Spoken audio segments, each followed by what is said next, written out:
Hello everybody, welcome to MJX Movies. Today I'll be yakking the 2025 film Havoc, directed by Gareth Evans. In this movie, we open up with a robbery in progress, mercifully. This is not an in media res story. Some robbers have stolen some washing machines and they're being chased down a highway by some police. In an act of desperation, the robbers throw one of the washing machines out the back of their semi-truck. This hits one of the police cruisers, gravely injuring a police officer and thus ending the pursuit. We then cut to some of the robbers going to a triad's lounge or hideout, if you will, to explain to him what happened during the robbery.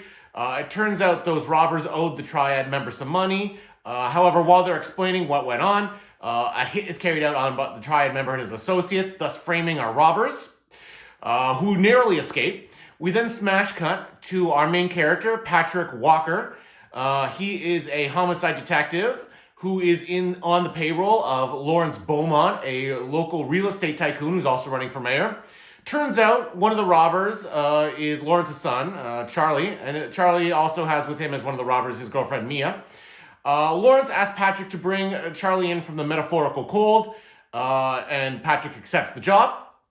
Along the way, we also meet Patrick's ex-squad, which is a narcotics squad that he used to work with. However, he left that squad because they murdered an undercover police officer and he could not abide.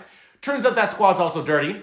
As well, we meet Patrick's uniformed police officer partner friend.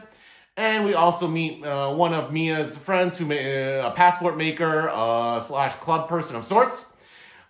And so while all of this is going on, while we're being introduced to all of these people, learning more about them, the mother of the slain triad member arrives. She wants vengeance, so she captures Lawrence and takes him to the hideout, to his cabin at the edge of the city. She also has Mia and Charlie brought there so that presumably she can torture them all, make them suffer for the loss of her son. After a lengthy club sequence, we arrive at the cabin with everybody in tow. A lot of action happens, and almost everybody dies, except for Patrick makes it out alive, although barely, possibly not. His partner makes it out alive, and Charlie and Mia make it out alive. And after everything has gone down, after the body count has risen steadily, after the blood has been spilled quite a lot, our character maybe doesn't walk off into the sunset, and thus concludes the film Havoc.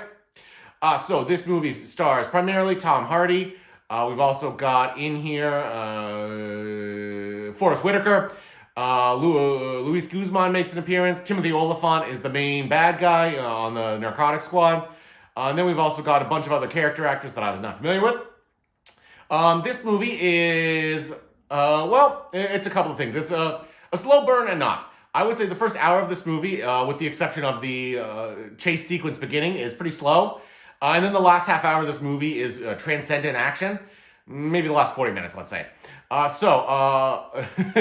If you are a person who is sensitive to blood or fast camera movements, this is not going to be a movie for you. You're going to have to avoid this one because there's a lot of that. Also, this movie is technically a Christmas movie. It kind of takes place at Christmas, which they allude to a few times. But at one point, there's a scene where I don't think it's in the past, and yet there's rain. Which, of course, Christmas can be rainy, but there's also a lot of snow in this. But the snow, whoever was the team working on the snow, possibly didn't have enough time. The snow doesn't look great. It looks more like dirt, weird dirt. It doesn't look like what they're trying to make it look like, which is the snow that kind of gathers over time in the winter.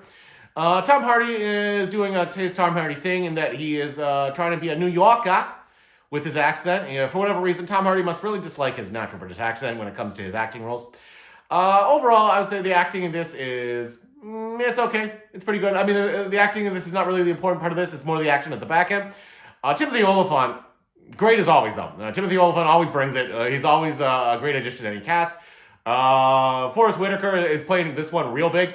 And the color palette on this one, I'm going to say, is, I think, almost entirely, yet again, another dark film. I don't know if it's me or if it's just the films, but it seems like across the board, a lot of film elects to go with an extremely muted color palette. I don't know why that is, other than, maybe that's a personal taste preference of the people who put together the color palettes. Anyways, so, my thoughts on this, between yay, nay, and in between, I'm going to say this one is, it's probably a slight yay for the back half of this movie. If you wanted to watch the opening chase sequence and then fast forward to about the hour mark or the 50-minute mark, one of those two, I can't remember which one it is, and just skip out the middle, you'd be fine. You would have a grand old time. So yeah, I'm going to say slight yay for me. Although, if you are sensitive to motion sickness, this one's going to be a definite nay for you. Let me know what you guys think in the comments, though. Like and subscribe. Cheers.